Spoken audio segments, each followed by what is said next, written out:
Hello, friends. I am just popping on to share a little bit of information about using cold for distress tolerance. So, if you know me at all, you know I'm a huge fan of the TIPP skill from DBT distress tolerance.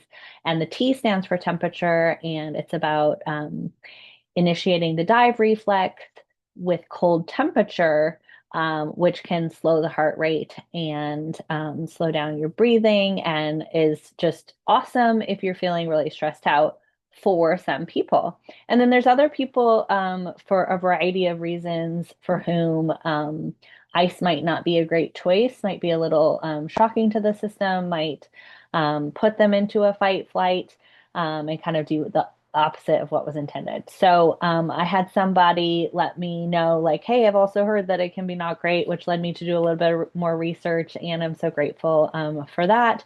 So I'm going to share that information with you today, and I'm going to share this little document I've put together, and we'll take a look.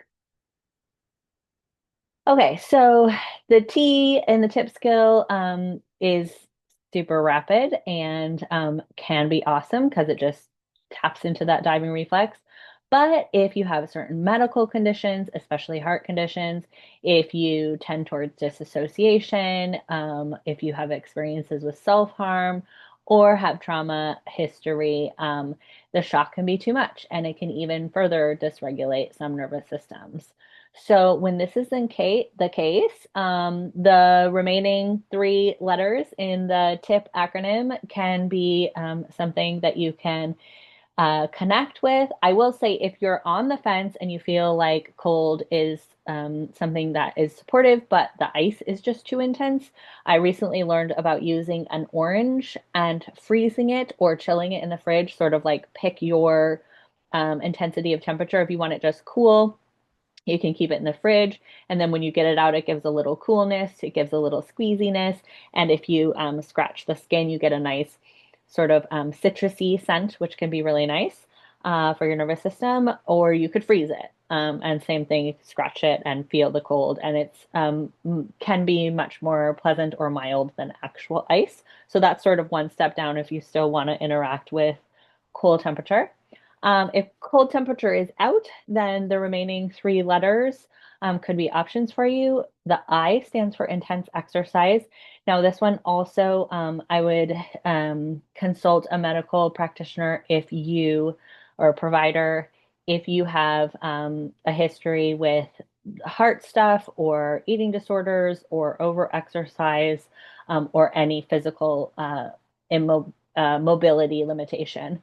So that one can be helpful for some people, but take that one with caution.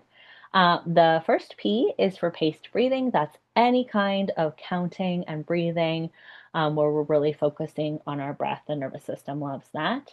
A common one is making your exhale longer than your inhale, and you can do that with some counting.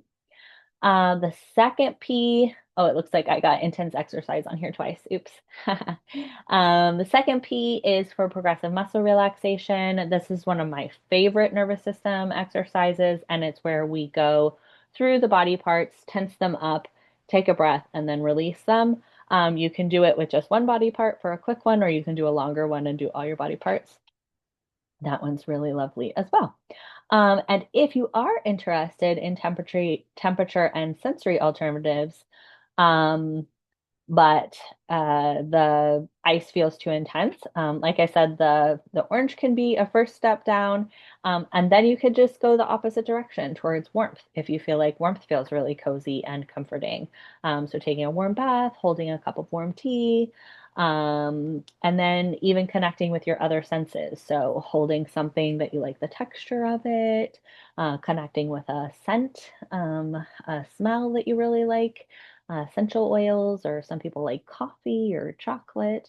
And then again, drinking some warm tea or connecting with something warm. So play around with those, see what works best for you. Basically, the tip skill is um, the skill that we're going to reach for if we're so dysregulated that we don't really have access to our cognition. So it's where we really don't know that we can make the situation better, but we're trying not to make it worse. We're trying to just sort of slow ourselves down so we can get our bearings. They're pretty intense, but they're meant to be because they're meant to shift us out. If we're just feeling disassociated and or like very dorsal, a freeze response, and we're like not wanting to engage with the world, this might be like going from 0 to 90.